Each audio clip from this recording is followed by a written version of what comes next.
সে এক সময় ছিল দুরু দুরু বুকে আর্জেন্টিনার খেলা দেখতে বসতো সমর্থকরা। কখনো বা গোল মিস, কখনো বা ডিফেন্সের ভুল, যে কোনোভাবেই হোক ম্যাচ চলে যেত অন্যের কাঁধে। তবে সেদিন আর নেই। আর্জেন্টিনা এখন উঠছে, আবারও কোপার ফাইনালে আর্জেন্টিনা, মেসির আর্জেন্টিনা। অবশ্যই মেসি গোল পেয়েছে, আর্জেন্টিনা ফাইনালে গিয়েছে। আজ এসব নিয়ে কথা বলবো সমকাল স্পোর্টসে। আমি সঞ্জয় শাহপিয়াল আপনাদের স্বাগত জানাচ্ছি। আমার সঙ্গে আমার সহকর্মী সুমন মেহেদি। মেহেদি, রাতে স্পেন ফ্রান্স, সকালে আর্জেন্টিনা কানাডা। আমরা কানাডা আর্জেন্টিনা ম্যাচটি দিয়ে শুরু করি। গোল পেয়েছেন মেসি, কি হল? মেসি অনেকদিন ধরেই কিন্তু ভালো খেলেছেন। কোপা আমেরিকার আগে কাতার বিশ্বকাপে তিনি খুবই ভালো খেলেছেন। এইখানে এসে কেন জানি তিনি গোল পাচ্ছিলেন না, এবং তার যে ইনজুরি সংকটটা ছিল, তিনি যে যুক্তরাষ্ট্র লিগে খেলছিলেন ওখানেও কিন্তু ইনজুরি ছিল, বেশ কয়েকটি ম্যাচ তিনি খেলেননি, ওখানে খেলতে পারেননি। জাতীয় দলে এসেও কিন্তু ম্যাচ মিস করেছেন। ওই জায়গা থেকে মেসির গোল পাওয়াটা আমি মনে করি ভক্তদের জন্য, দলের জন্য এবং মেসির জন্য একটু রিলিফ হওয়ার মতো আর কি। মানে যেটা হয় যে আর্জেন্টিনা ফাইনালে চলে যাচ্ছে, আর্জেন্টিনার 5টি ম্যাচ খেলা হয়ে গেছে, মেসি গোল পায় না, একটা কোথায় যেন একটা অতৃপ্তি ছিল, সেই তৃপ্তিটা কি আজকে পেলো?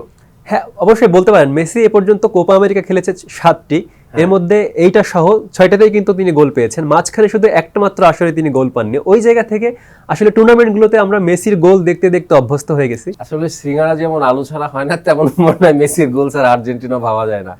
অনেকটাই তাই। এবং যেহেতু ফাইনালে উঠে গেছে, যদি আর্জেন্টিনা আবারও চ্যাম্পিয়ন হয়ে যায় এবং মেসির গোল ছাড়া চ্যাম্পিয়ন হয়ে যায়, আমার মনে হয় একটা বিস্বাদ থেকে যায়। সেটাই বিস্বাদের ব্যাপার।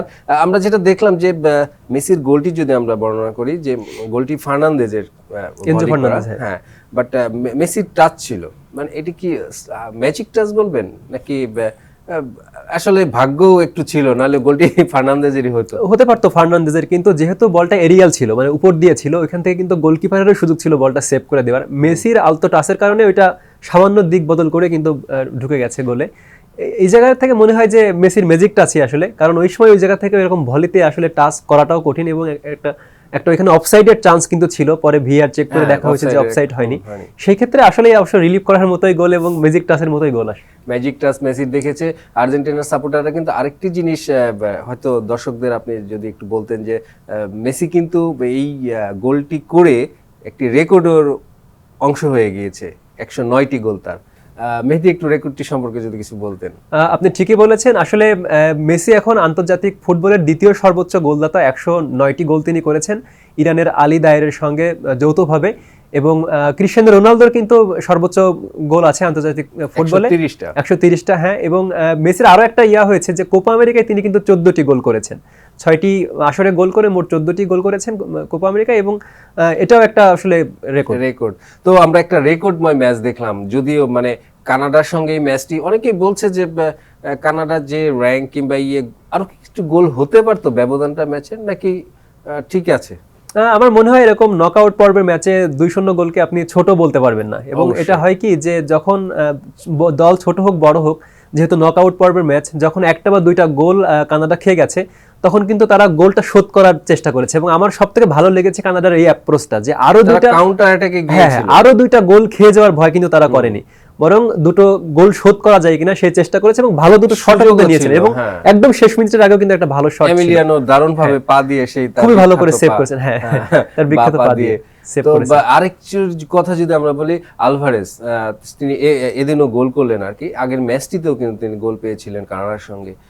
আলভারেজকে নামানো হয়েছিল লাউতারোর জায়গায় শুরু 11-এ, এইখানটায় কি বলবেন? এটা একদমই আর্জেন্টাইন কোচ যে লিওনেল স্ক্যালোনি, আর্জেন্টিনার এই দলটার কিন্তু পরিবর্তন হওয়ার পেছনে এই কোচের অনেক ভূমিকা আছে। এটা আমার মনে হয় একদম একটা টেকনিক্যাল একটা অ্যাপ্রোচ, কারণ মার্টিনেজ নিজেও কিন্তু গোল পাচ্ছিলেন, কিন্তু ডি মারিয়াকে যেহেতু আবার একাদশে ভুক্ত করা হয়েছে এবং মেসিকে নেওয়া হয়েছে দলে একটা গতি আনার জন্য, কারণ আমরা আলভারেজকে দেখেছি অনেক নিচে নেমে ডাউন করে খেলতে পারে, এবং যেহেতু মেসিকে ফরওয়ার্ড লাইনে খেলতে হচ্ছে, একেবারেই খুব নিচে নামছেন না, সেই কারণে আসলে আলভারেজকে এনে খেলানো আমার মনে হয় একটা গুড মুভ ছিল, এবং তার ফলও পেয়েছে। আলভারেজ গোল পেয়েছেন এবং ম্যাচের মোবিলিটিটা ছিল, মানে স্কালোনির হাতে আসলে এখন কম্বিনেশনটা এত অপশন, মানে কোনটা রেখে কোনটা এরকম কি ব্যাপারটা, মানে কাকে রেখে কাকে খেলাবেন নাকি সব তার ঠিক করা থাকে? যে আপনার কি মনে হয় যে আন্তর্জাতিক মিডিয়া, বিশেষ করে আর্জেন্টাইন মিডিয়াগুলো বলছিল যে ডি মারিয়াকে একটু খেলানো হয়েছে কারণ তিনি আগের ম্যাচে খেলাননি, সুতরাং এই ম্যাচটিতে তাকে শুরু থেকে নামানো হয়েছিল। ডি মারিয়া সম্পর্কে যদি কিছু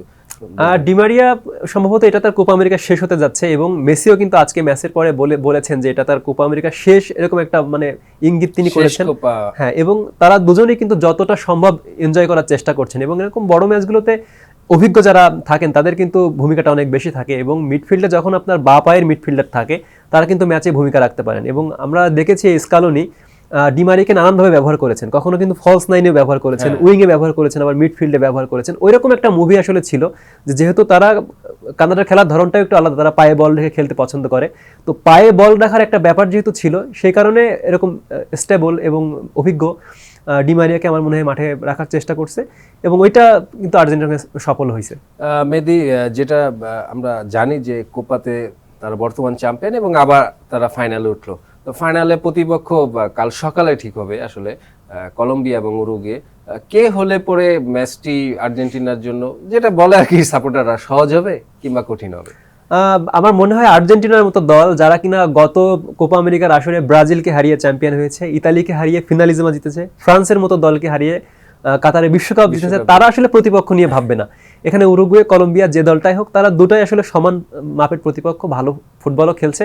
আমার মনে হয় আর্জেন্টিনা তাদের নিজস্ব যে স্টাইল, তাদের নিজস্ব যে শক্তির জায়গা, সেটাতে স্থির থেকে ভালো ফুটবল খেলার চেষ্টাই করবে। তবে ফাইনাল যেহেতু, আমার মনে হয় যে আর্জেন্টিনার সঙ্গে কলম্বিয়া উরুগুয়ে যেই আসুক, ফাইনালটা কঠিন লড়াই হবে এবং ভালো ম্যাচও হবে।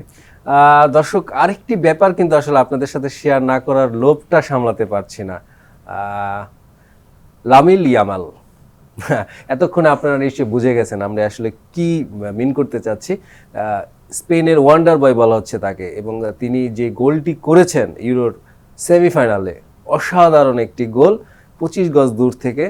তো আমরা একটু কথা বলতে চাই ইয়ামেলকে নিয়ে, মানে ওয়ান্ডার বয় অবশ্য হবে শনিবারে, কারণ সে 17তে পড়ে যাবে শনিবারে, আপাতত সে ওয়ান্ডার কিডস। তার ওই গোলটি নিয়ে যদি আমরা একটু কথা বলতে। লামিল ইয়ামাল এবারের ইউরোতে অলরেডি 3টা অ্যাসিস্ট করে ফেলেছিলেন, গতকালই প্রথম গোল পেলেন, এবং ইউরোতে যেভাবে গোলটা করে তিনি শুরু করলেন, আমার মনে হয় যে একদম তার সারা ক্যারিয়ার জুড়ে মনে রাখার মতো। বাম পায়ের অসাধারণ শট, দুই দিক থেকে কাট করেছেন, এবং কাট করে যে শটটা উপর দিয়ে নিয়েছেন, ফ্রান্সের গোলরক্ষক সর্বোচ্চ চেষ্টা করেছেন কিন্তু বলের কাছে যেতে পারেননি। তো এটা অবশ্যই মানে অন্ডার কিডের মতোই শট ছিল, খেলা ছিল, এবং পুরো ম্যাচেই কিন্তু আমাদের শুরুর দিকে আমরা বলছিলাম যে আলোটা থাকবে এমবাপ্পের দিকে, কিন্তু এমবাপ্পের উপরে যে আলোটা ছিল, আমার মনে হয় এমবাপ্পেকে ছায়ায় ফেলে দিয়ে পুরোটা গোলটা দেখার পরে ক্যামেরা এমবাপ্পের এক্সপ্রেশনটা দেখাচ্ছিলেন, মানে তিনিও এমন একটি যে কিছুই করার নেই, ওয়াও, মানে কি একটা গোল। মানে হয় মাঝে মাঝে প্রতিপক্ষ অবাক হয়, প্রতিপক্ষ মানে মুখে বলতে না পারলেও তাদের ইমপ্রেশন দিয়ে বুঝিয়ে দেন যে আসলে এটা অসাধারণ ছিল। এমবাপ্পে সেটাই করেছেন, এবং আমার মনে হয়েছে যে স্পেনের যে ট্যাকটিক্যাল যে ব্যাপারটা ছিল, স্পেনের কাছে ফ্রান্স এক প্রকার অসহায় আত্মসমর্পণ করেছে। কারণ যখন আপনি 25 মিনিটেই ডাউন হয়ে গেলেন, তখন তো ফ্রান্সের মতো দলের প্রচুর অ্যাটাক করে খেলার কথা, কিন্তু স্পেনের যে ট্যাকটিকটা ছিল, আমি এটাকে বলছি যে ফেক প্রেসিং টাইপের, অর্থাৎ তারা বিল্ড আপ করে প্রতিপক্ষের বক্সের মুখে গেছে, আবার কিন্তু ব্যাক পাস করে চলে আসছে। ওইখান থেকে ফ্রান্স বল কাটতে না পেরে অ্যাটাকটা করতেই পারেনি, মাত্র 3টা শট তারা নিতে পেরেছে, সেটাও আসলে খুব জোরালো কিছু ছিল না। মেহেদী, ম্যাচের পরে কিন্তু স্প্যানিশ মিডিয়া এবং ইউরোপিয়ান মিডিয়াতে একটি কথা খুব আসছে যে ক্যামেরার সামনে ইয়ামেল কাউকে একজনকে বলেছেন যে জাস্ট ওয়াচ, হ্যাঁ, ডোন্ট সে এনিথিং। তো এটা কাকে উদ্দেশ্য করে, আপনি কি কিছু টের পেয়েছেন? হ্যাঁ, ম্যাচ গোল করে তিনি যেভাবে উদযাপনটা করলেন, মানে চুপ করার জন্য বললেন যে চুপ করা এরকম টাইপের। এটা ম্যাচের আগে ছিল যে ফ্রান্সের অভিজ্ঞ মিডফিল্ডার র্যাবিয়ট কিন্তু বলেছিলেন যে সে এখনো ছোট, সে ম্যাচে কতটুকু করতে পারবে সেটা ম্যাচে দেখা যাবে।